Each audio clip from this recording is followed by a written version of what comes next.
ऊर्जा सावंतवाडीत सध्या दहीहंडीचा उत्साह आपल्याला पाहायला मिळतोय। इथे मी आता सध्या सालाईवाडा येथे दहीहंडी उत्सवाला आली आहे। इथे माझ्यासोबत एक पथक आहे, त्यांच्याशी आज आपण संवाद साधणार आहोत।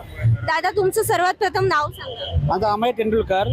आमचं ह्या मंडळाचं नाव अमय तेंडुलकर मित्र मंडळ। मी संस्थापक अध्यक्ष, अरुण गाडी आमचे अध्यक्ष आहेत। आम्ही हे गेले 14 वर्ष हा संस्थानकालीन वारसा चालवण्याचं आम्हाला हे भेटत आहे, त्यामुळे आम्ही खरोखर आभारी आहोत। कारण ह्या दहीहंडीला फार जुनं महत्त्व आहे आणि हा वारसा आपण शिस्तबद्धरित्या आम्ही हे गेली 14 वर्ष फोडत आहोत। 18 ते 20 हंडे दहीहंडी आहेत। आता उशीर झाला, आजच पहिली हंडी उशिरा फुटली, आणखी एक 20 हंडे आम्हाला पुढे जाऊन ह्याच मंडळाला फोडायचे आहेत। यंदा कसा उत्साह पाहायला मिळतोय वेगळा?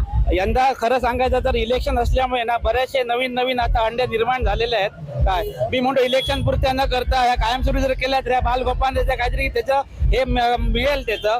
आणि आता बघतो, आता नवीन कोणी हंड्या बांधल्यात, एकच वर्ष आहे आता ह्याच्या 14 वर्षात पहिल्यांदाच बघतोय अशा दहीहंड्या 4 हंड्या होतात। पण ठीक आहे, तरी पण आम्हाला सगळ्या मंडळाचा आम्ही आभारी आहोत आणि अभिनंदन करू। अशा दरवर्षी तुम्ही ही परंपरा दरवर्षी चालू ठेवा, जेणेकरून आपल्या इथल्या बालगोपाल त्याच्यानं काहीतरी मदत मिळेल। किती दहीहंडीची किती महिने तयारी सुरू असते? आमची जास्त नाही, आमची एक 15-20 दिवस 20-25 दिवस आमची दहीहंडी चालू असते, तयारी चालू असते। आणि त्याच्यात आणि तुम्ही आता बघाल आमचा जोश आणि उत्साह। आणि विशेष म्हणजे एकच दहीहंडीचं पथक आहे जे 20 वेळा चढतं आणि 20 वेळा उतरतं, म्हणजे त्याचा स्टॅमिना जो आहे तो सर्व ही ताकद जी आमच्या मागे आहे उभी, त्यामुळे आम्हाला ही ताकद मिळते। धन्यवाद।